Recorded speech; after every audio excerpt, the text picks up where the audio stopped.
Boa tarde a todas, a todas. É sempre muito bom ver essa casa cheia, tão cheia como hoje. Queria dar as boas-vindas a todas, a todos. E, enfim, dar início às nossas atividades desse dia de debates. Tudo começou com um convite à Ângela para fazer uma palestra no nosso ciclo de palestras.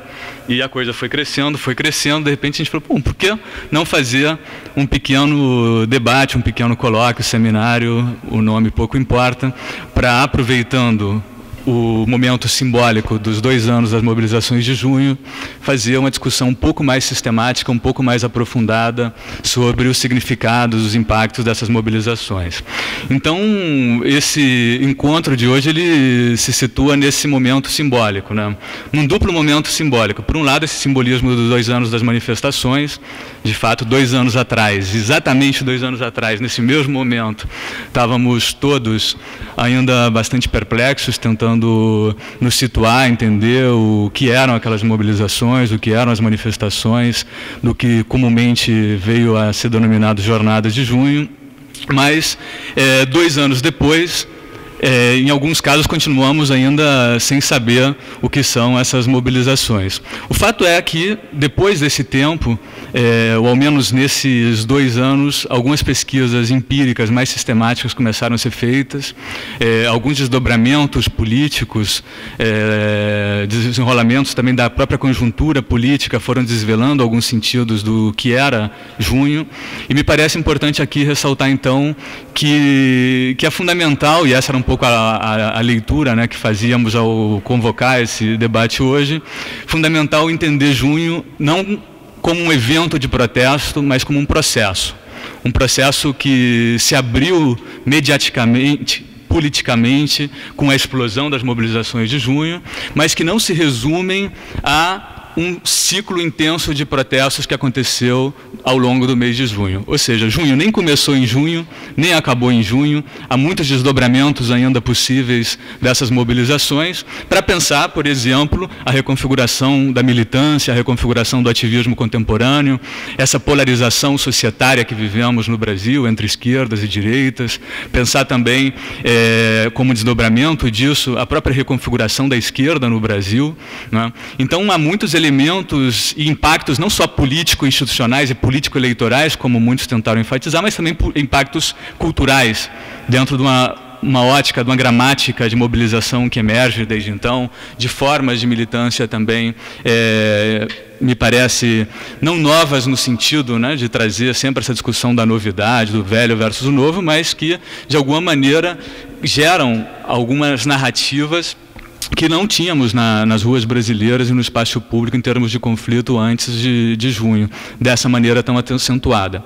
Então, o objetivo desse encontro hoje é discutir esses significados, desdobramentos, impactos das mobilizações de junho, tentando conciliar uma dupla perspectiva.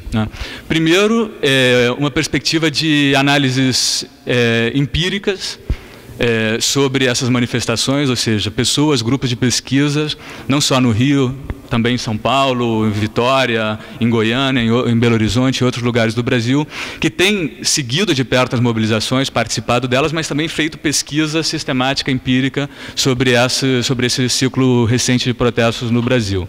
E, por outro lado, também fazer uma análise da conjuntura política brasileira contemporânea, mas não qualquer tipo de análise de conjuntura. Temos visto muitas análises de conjunturas ao longo dos últimos anos, mas boa parte dessas análises de conjuntura política são muito mediadas por uma lógica da política institucional. O que nós queríamos fazer era uma análise da conjuntura política que passasse por uma leitura dessas transformações dos movimentos sociais, que passasse por essa leitura das transformações do ativismo contemporâneo. Ou seja, ler a conjuntura não só a partir da política institucional, não só a partir do Estado, mas também a partir da lógica dos sujeitos políticos, a partir dos atores.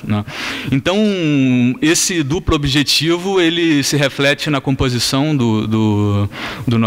das nossas mesas, do nosso colóquio. Vamos ter primeiro uma abertura, com uma palestra, uma conferência da Ângela Alonso sobre as mobilizações de 2013, e depois teremos 2 mesas de debate, uma primeira com trabalhos mais empíricos, né, de frutos de pesquisas que têm sido realizadas nos últimos anos, e uma segunda mesa com um debate mais de conjuntura política, né, pensar o nosso momento, pensar a conjuntura a partir dessa ótica das mobilizações sociais. Então, vocês viram o programa, viram o cartaz, não preciso reforçar isso, mas antes de passar a palavra para a Ângela, eu queria dizer também que então esse encontro está sendo organizado pelo NETSAL, que é o Núcleo de Estudos de Teoria Social e América Latina, que eu coordeno com o Zé Maurício aqui no IESP, mas tem o apoio também do nosso grupo de movimentos sociais, o Comitê de Pesquisa de Movimentos Sociais da ISA, da Associação Internacional de Sociologia, e do Centro de Estudos sobre o Brasil, da École des Études em Paris. Por quê? Porque, afinal do colóquio, afinal do evento, nós teremos um duplo lançamento. Um deles é esse número especial da revista Brasil, é a única revista publicada sobre o Brasil, publicada em francês, publicada na França. Um número especial sobre as mobilizações de junho. E o lançamento também da segunda edição atualizada e revista do livro Brasil entre o Presente e o Futuro, Conjuntura Interna em Sessão Internacional, livro do Zé Maurício, que acaba de ser reeditado também agora em junho. Então, esse é digamos, a proposta de trabalho, o objetivo do encontro.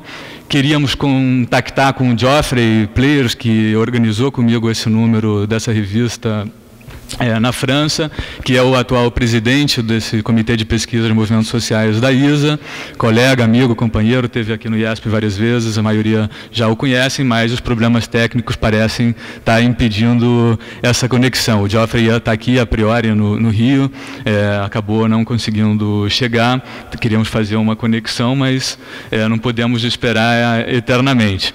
Então, já que não conseguimos fazer essa conexão com o Geoffrey, minha sugestão é passar então a palavra para a Ângela, que fará essa conferência titulada Performances em Competição, Apropriações e Reinvenções de Repertórios de Confronto nos Protestos de Junho de 2013.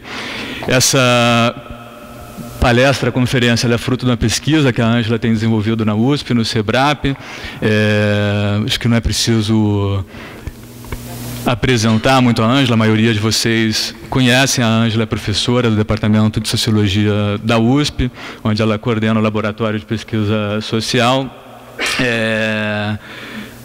Acho que é um dos primeiros atos que a Ângela está fazendo como presidente do SEBRAP, né, como nova presidente do SEBRAP, fora de São Paulo, ao menos, imagino. Né, foi algo meio recente, né, Ângela?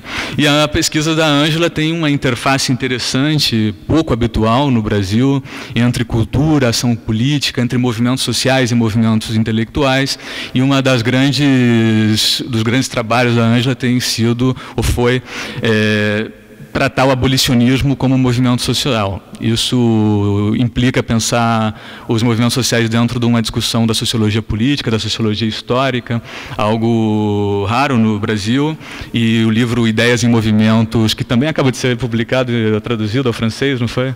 É fruto desse trabalho. Então, bom, queria agradecer a presença de todos, espero que nós tenhamos uma tarde e noite quase, porque eu acho que o debate vai se alongar e eu espero que assim seja, muito proveitosa, e então passo a palavra para a Ângela. Obrigado.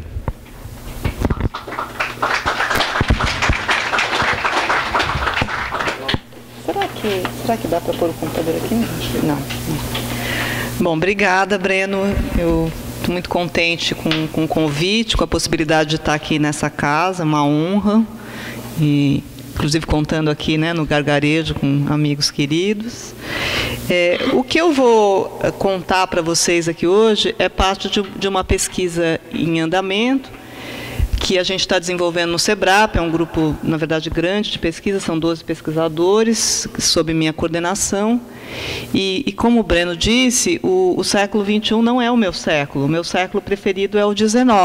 Né? Então, eu não estava estudando esse assunto, não era meu objetivo de jeito nenhum trabalhar com essas coisas, mas, como todo mundo, fui pega pelos acontecimentos, né? E ainda durante junho, lá no SEBRAP, a gente fez um primeiro uma primeira conversa e resolveu pôr o povo na rua, né? Então a gente saiu para fazer pesquisa ainda durante os protestos, e a pesquisa até agora não acabou, né? Não sei se a gente vai conseguir acabar em algum momento.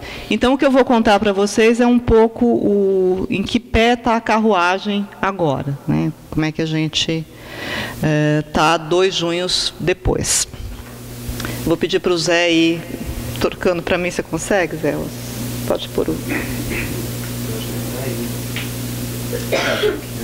E como é que faz para trocar? Acho que tem que entrar aí, Zé. Questões técnicas aqui.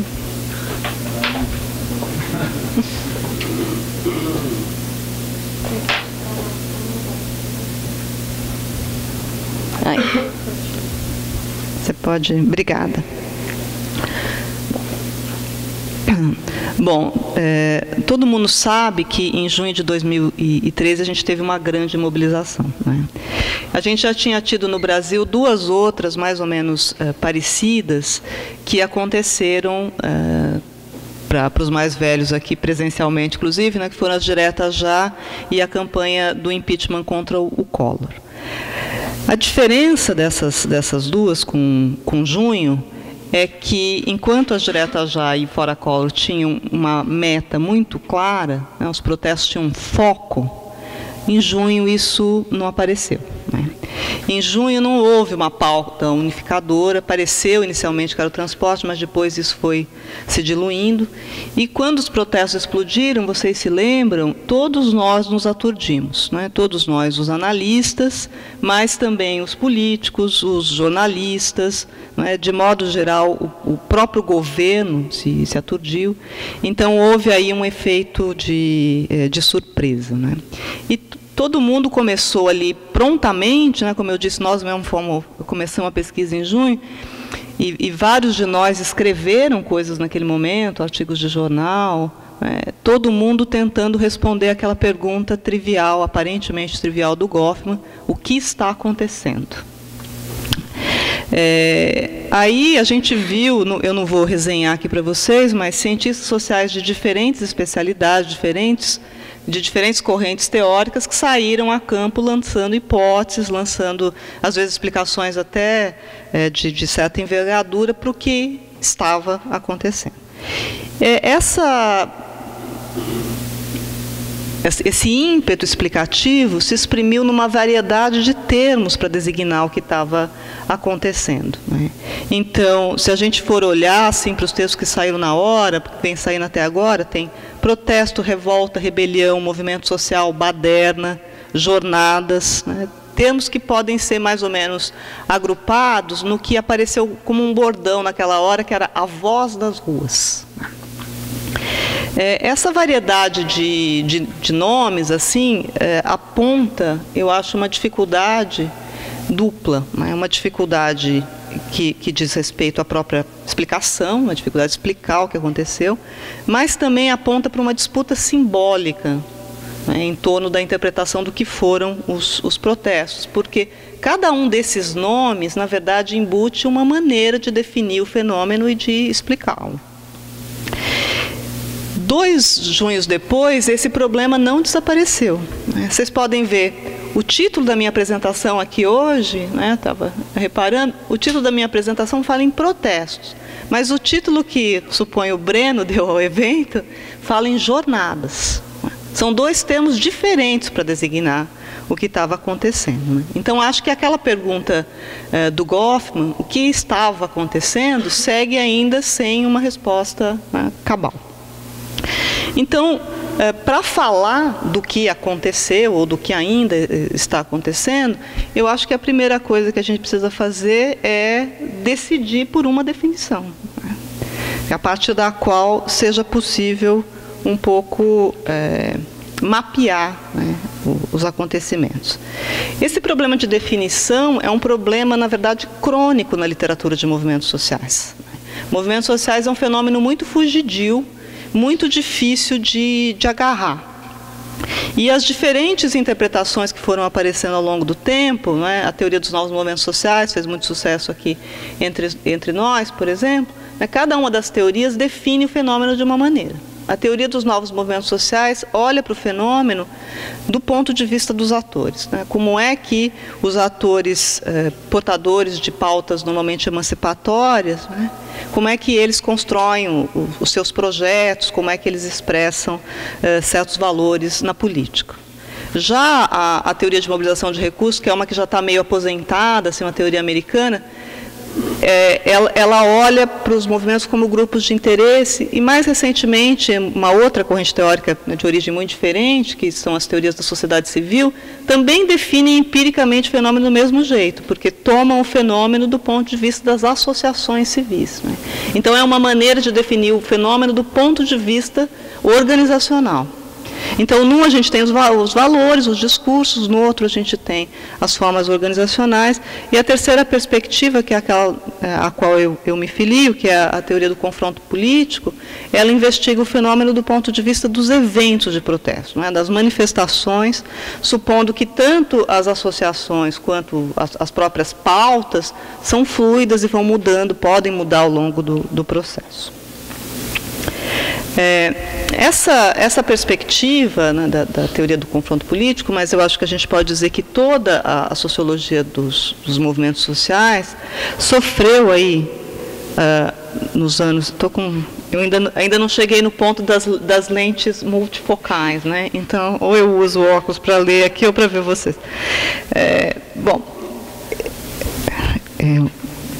Estou em adaptação à meia-idade. Então, essa sociologia dos movimentos sociais sofreu, pós anos 90, sobretudo, o impacto de dois movimentos teóricos, assim, que eu vou chamar, assim, para resumir, de guinada relacional e guinada goffmaniana. A perspectiva relacional se disseminou nessa literatura, isto é, a ideia de que as explicações para o protesto não devem eleger entre estrutura e ação, não devem trabalhar com essa disjuntiva, mas partir das interações sociais como ponto de partida para as análises.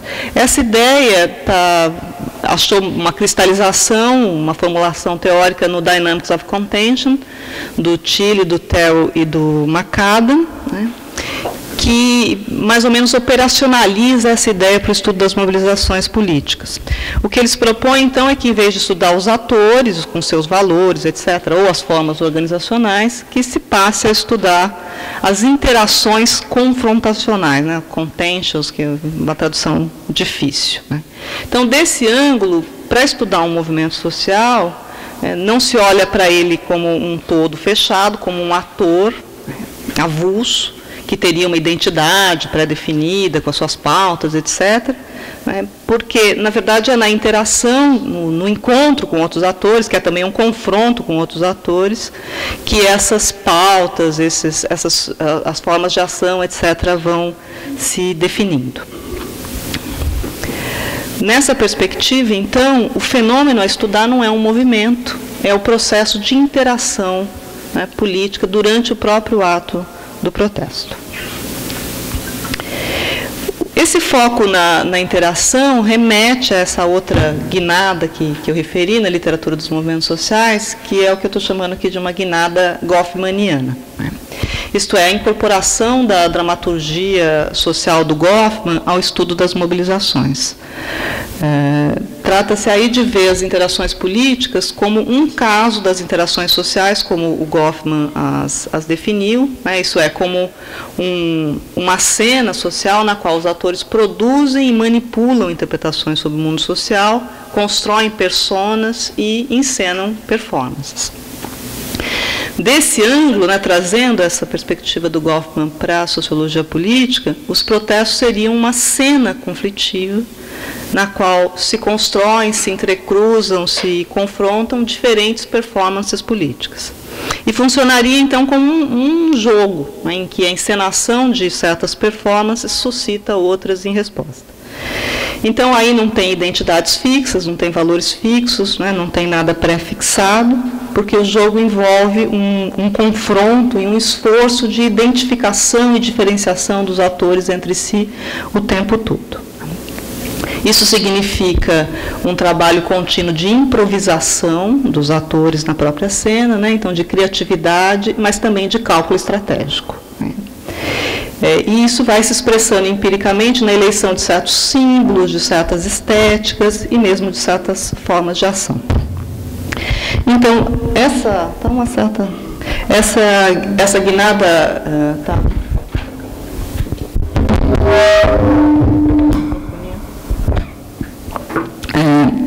Essa guinada goffmaniana impõe, então, uma atenção redobrada aos eventos, né, como unidade de análise, entendidos não só como atos de mobilização, mas também como formas expressivas. Essa perspectiva que eu vou adotar aqui, então, consiste em atentar simultaneamente para a ação, para o que estava acontecendo, mas também para a linguagem, como estava acontecendo. As performances exigem, então, como eu estava dizendo, improviso, mas as pessoas não improvisam a partir de nada, né? Não inventam. Elas improvisam, como o próprio Goffman lembra, a partir de certos scripts já previamente conhecidos. E aqui, essa ideia do Goffman foi puxada para a sociologia política, inclusive pelo próprio Tilly, que acopla essa ideia ao seu conceito já anterior de repertório de confronto. Né? Isso é a ideia de repertório do Tilly, é de um conjunto de formas de ação mais ou menos canônicas para exprimir demandas no espaço público, como as passeatas, as manifestações, as greves, etc. E nos seus últimos livros, o Tilly começou a fazer uma virada do seu estruturalismo original para uma perspectiva mais interacionista e foi acoplando a noção de performance à sua noção de repertório. Né? Então, nessa perspectiva, existe um conjunto de maneiras mais ou menos estabelecidas de fazer protesto, mas, na hora de protestar, os atores vão elegendo, selecionando, interpretando, modificando as formas que eles encontram disponíveis. E, assim, eles acabam construindo performances políticas singulares. Essas performances são também relacionais, porque elas se constroem no confronto, né, com outros atores num jogo performance contra performance. Então, prometo que eu vou acabar esse negócio de teoria já. Essas guinadas relacional e goffmaniana orientam a minha pesquisa, né, o meu grupo de pesquisa lá no SEBRAP. E lá a gente aborda os protestos de junho, tomando, então, as mobilizações como interações confrontacionais, entre manifestantes e autoridades, mas também dos manifestantes entre si. E, adicionalmente, a gente adota também, na linha do Tilly, uma abordagem histórico-contextual que considera os repertórios disponíveis em dois planos. Um plano que é o internacional, né, que veio com ciclos de protesto mais ou menos contemporâneos, que antecederam um pouco o nosso junho, e, do outro lado, uma tradição nacional de mobilizações coletivas. O interesse analítico, de modo geral, da pesquisa é nas mudanças, nas tensões, nos usos dos repertórios de ação coletiva em protesto e como é que funciona esse par, né, o repertório performance, como é que funcionam as performances políticas. Agora vamos para o empírico. A gente operacionalizou empiricamente essa perspectiva, tomando como unidade de análise as interações nos protestos em três planos. Um plano é o das interações virtuais, né, por meio da análise das redes sociais no Facebook, que eu não vou apresentar para vocês hoje. Mas vejam na SBS, que espero que até lá a gente tenha isso para apresentar. A outra dimensão é das interações presenciais, que a gente está coletando ainda por meio de um levantamento de eventos de mobilização que apareceram na imprensa escrita e, por razões, enfim, de economia doméstica, nós acabamos usando só a Folha de São Paulo, né, e decidimos trabalhar com poucas variáveis, que são essas que estão aí nesse quadro, vocês podem ver, né, que é para ter um pouco uma espinha dorsal de cada um dos eventos de protesto. Depois, se vocês quiserem, a gente pode comentar mais isso aí, mas eu vou direto mostrar para vocês alguns resultados. Vou tentar, com esses dados aí, responder aquela pergunta do Goffman. O que estava acontecendo? Bom, o argumento que eu vou fazer é que houve não um movimento unificado, mas um ciclo de protesto, no sentido que o Terrell define o conceito. Isso é uma sequência de manifestações coletivas com motivações e demandas diversas, de grande intensidade, que se espalhou rápido, que produziu inovações nas formas de organização e de expressão, que aconteceu concentradamente e que envolveu vários grupos pequenos e independentes. Então, em vez de um movimento único, né, que agregasse tudo, houve um monte de micromobilizações que aconteceram simultaneamente.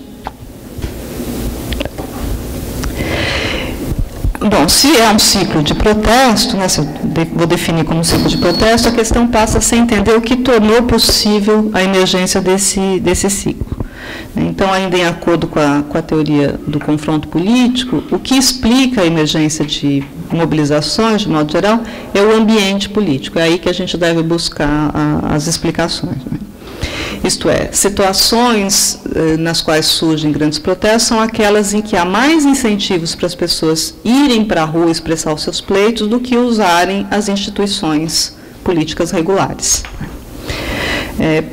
Eu vou reconstruir muito assim, estereotipadamente esse ambiente político aqui, né, por razões de tempo, mas ele tem 3 escalas, né, um ambiente internacional, nacional e local. No plano internacional, vocês sabem, o ciclo de protestos que veio desde 2011 criou uma grande cena, né, internacional de protestos que funcionou como uma espécie de efeito demonstração por aqui.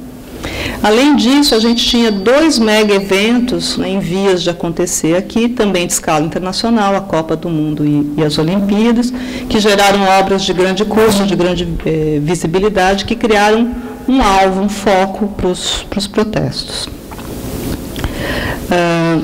Houve também mudanças no ambiente político doméstico, que são relevantes para entender junho. Primeiro, eu acho que tem aí um efeito do esgotamento do apelo das políticas sociais petistas, né, depois de uma década no poder, o crescimento de divergências internas ao próprio bloco no poder. Uma outra coisa foi uma mudança, que eu acho que talvez seja o ponto mais importante, uma mudança na interação entre governo e movimentos sociais no governo Dilma. Tanto no governo Fernando Henrique, mas sobretudo no governo Lula, havia negociação com movimentos sociais, uma porta que se fechou em nome de um discurso técnico no governo Dilma. Isso significou menos diálogo do governo, tanto com movimentos sociais tradicionais, quanto com movimentos sociais novos que estavam aparecendo. E isso incentivou o protesto em vez da negociação. E terceiro, apareceram, ao longo aí dos anos que antecederam junho, vários potenciais aliados para críticos do governo, né, para contestadores de modo geral. Então, atores sociais importantes, seja partidos, mídia, empresários e várias elites sociais começaram a externar descontentamento com políticas governamentais, sobretudo com a política econômica de um lado e com a política redistributiva do outro. Então, tem aí uma cena nacional, né, que funciona um pouco ambiente para os protestos.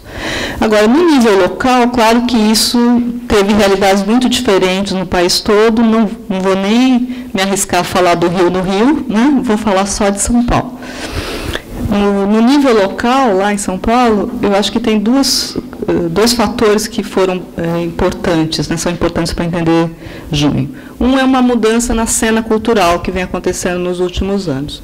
Tem uma espécie de retomada do espaço público por várias iniciativas culturais nos últimos anos, sobretudo por meio de intervenções artísticas, ocupações, pichações, criação de coletivos culturais, que foram criando uma agenda coletiva comum, que criou também uma rede de sociabilidade que funcionou como suporte para o que eles próprios chamam, né, de um setor político-cultural autonomista, uma autonomiação, no qual foram emergindo novas formas expressivas e foram emergindo, inclusive, novos grupos, como é o caso do próprio MPL, mas de outros, né, Ocupa Sampa.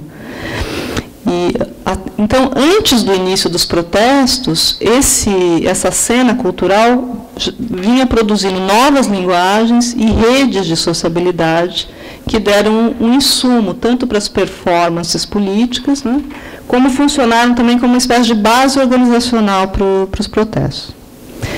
E outro fator importante na conjuntura local é de natureza política, que é o fato do governo do Estado ser um governo tendente ao uso da polícia como forma de resolução de problemas sociais, né, isso é uma linha de governo, e esse governo resolveu adotar a repressão como estratégia contra as primeiras manifestações de junho.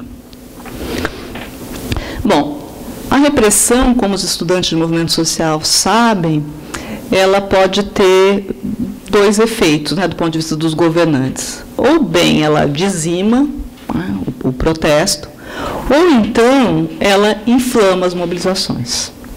Ela pode esmagar protestos pequenos antes que eles cresçam e tirar o problema de cena, ou então ela pode repercutir negativamente, chamando a atenção da mídia e trazendo a adesão de cidadãos que, de outro modo, não iriam para a rua protestar. Eu acho que a repressão policial em São Paulo em junho, e talvez em outros lugares também, pertence a esse segundo caso. A repressão fez crescer a adesão a manifestações que eram ainda muito pequenas, de baixa representatividade social, né, no caso de São Paulo, originadas pelo MPL, e foi a repressão que fez também a mídia mudar de lado.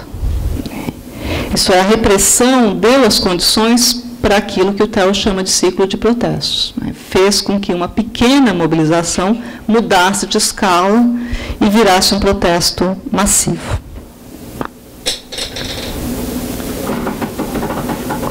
Aquele ali estava em inglês porque eu não consegui trocar o slide. Bom, crescimento, mas um crescimento com heterogeneidade. Né? Essa heterogeneidade aparece no perfil social dos que se manifestavam, que não eram, né, uma única classe. Tinha ali classe média, baixa, alta, estudantes, profissionais liberais, etc. Né? Do ponto de vista societário, é sempre muito difícil atribuir uma base para os movimentos sociais, e no caso das grandes mobilizações, mais ainda. Do outro lado, embora eles fossem predominantemente jovens, as pessoas que estavam na rua, também não era uma única geração que estava lá. Né? E havia também uma grande heterogeneidade, vocês podem ver aí, nas formas de convocação. Quem chamou para o protesto?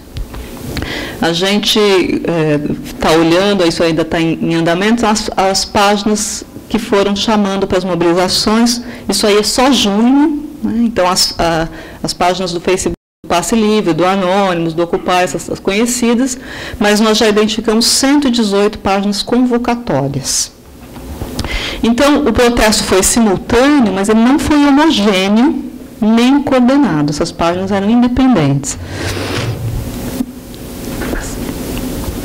Essa heterogeneidade apareceu também na percepção dos próprios manifestantes. Como eu estava falando para vocês, ainda em junho a gente saiu a campo, eu mesma fiz várias entrevistas, e pedia para as pessoas, dava um papel em branco e pedia para as pessoas desenharem a posição delas em relação a outros grupos no universo político. Né?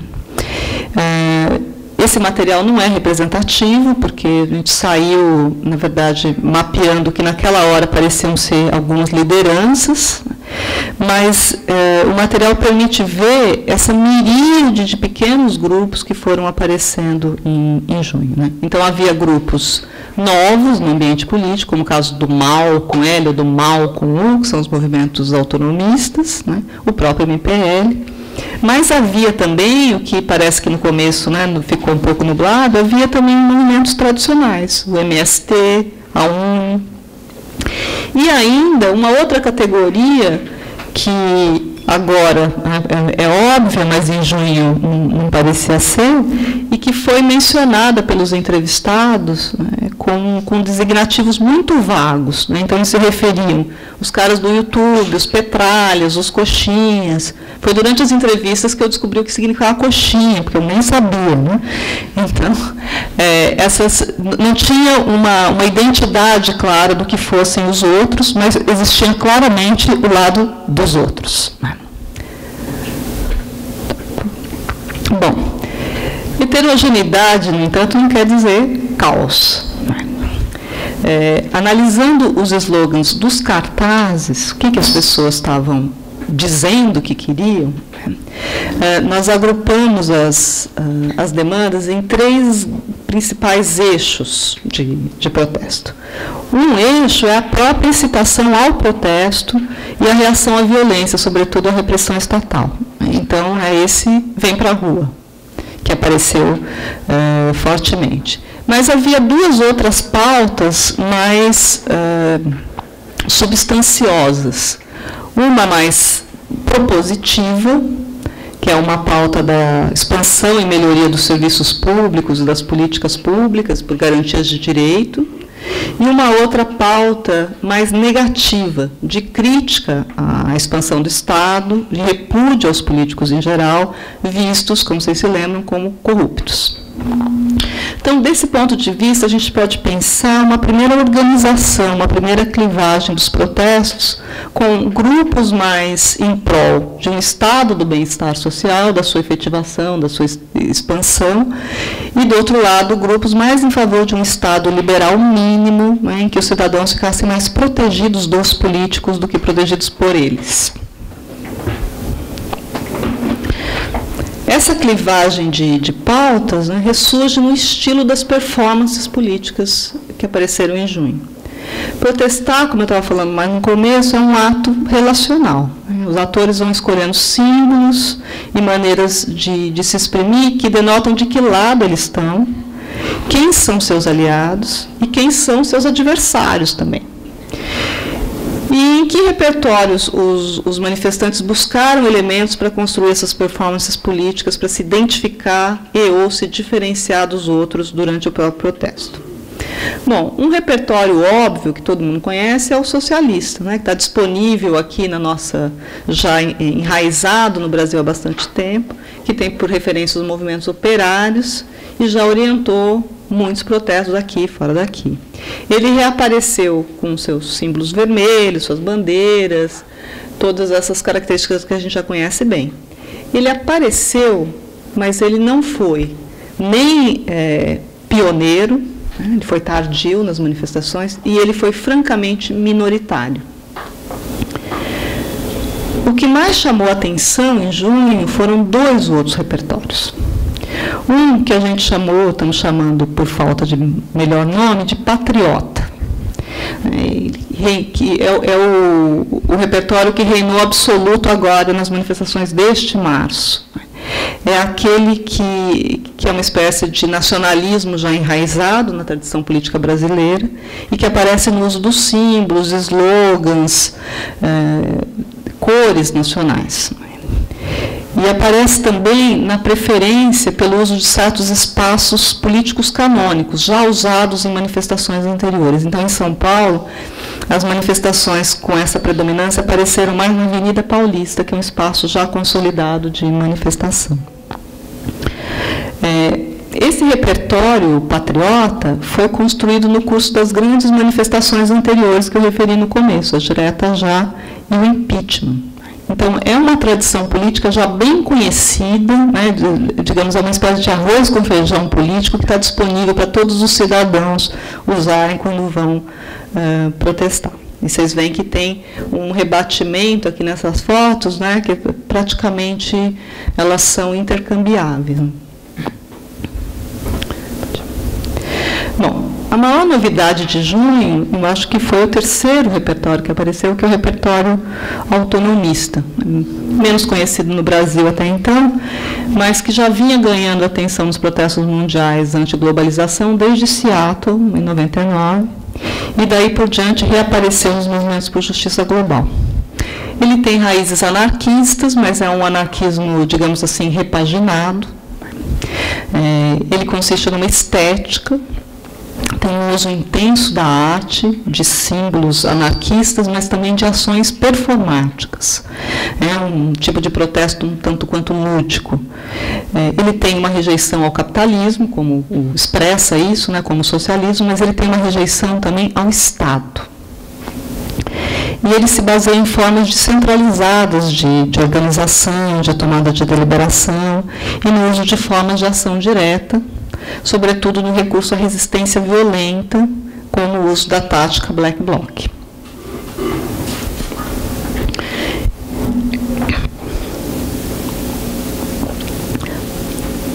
Houve, então, uma apropriação desse repertório dos protestos antiglobalização no Brasil. Isso eu acho que foi a grande novidade de junho, que chamou muita atenção, né, do ponto de vista expressivo. Pode passar. Bom, então, o que eu estou argumentando? Que os manifestantes usaram 3 repertórios de confronto, que estavam disponíveis, com mais ênfase no autonomista e no patriótico, mas que eles combinaram, misturaram, interpretaram elementos desses 3 repertórios, sem se preocupar com a coerência, né, expressiva, visando construir as suas performances políticas.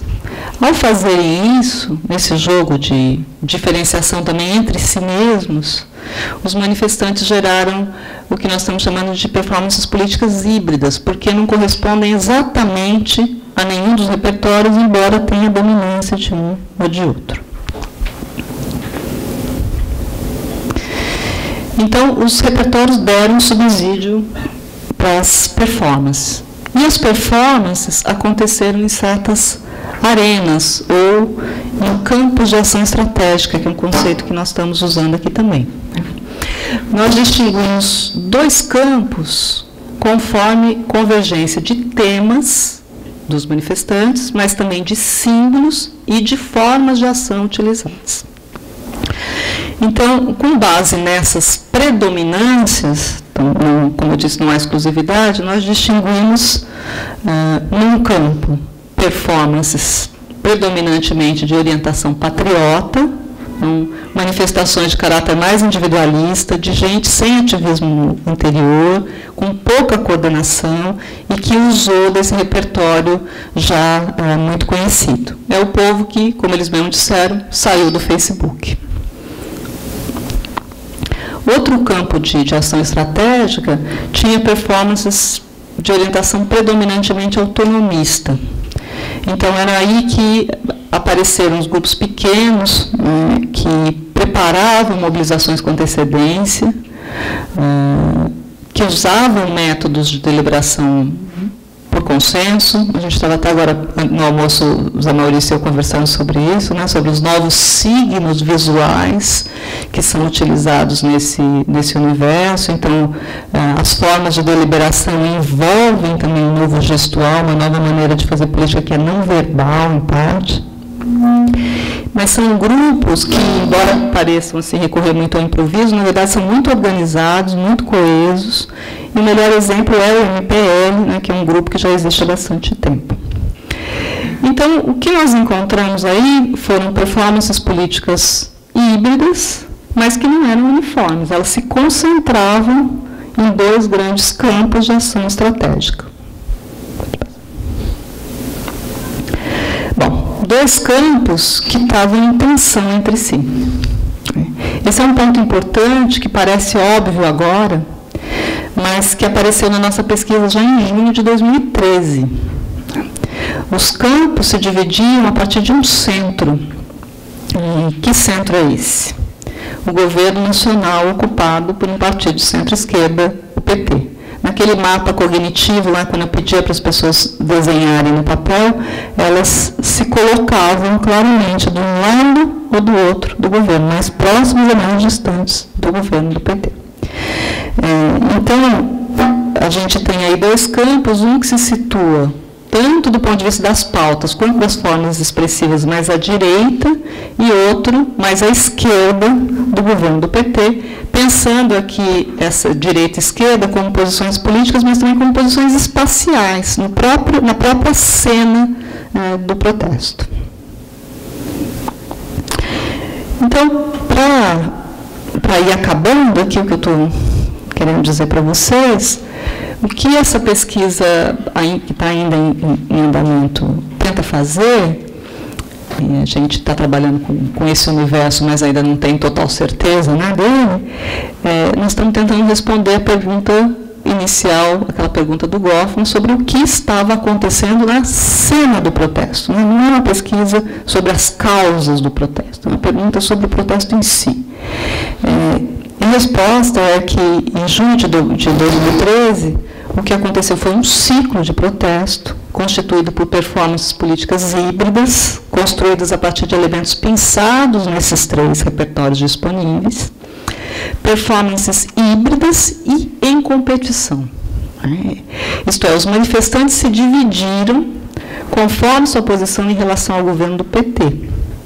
Foi isso que gerou 2 campos de ação estratégica. Um à esquerda do governo, com performances mais orientadas pelo repertório autonomista, que pedia expansão e eficácia de políticas sociais, políticas públicas de modo geral, e um outro campo à direita do governo, com performances mais orientadas pelo repertório patriota, e que levantou a bandeira anticorrupção e pelo Estado mínimo. Campos, esses 2 campos estratégicos, que, apesar do declarado antipartidarismo dos protestos, que se lembram também, foi uma tônica dos protestos, na verdade, campos que estavam disputando os rumos do Estado. Se o Estado devia pender mais à esquerda ou mais à direita do PT. Nesse sentido, o que era um antipartidarismo de face se bifurcou em 2 formas de antipetismo, cada uma puxando os rumos da política para o seu lado. Assim, eu acho que se explica o título que eu dei a essa fala. Os atores construíram performances políticas em competição. Muito obrigada.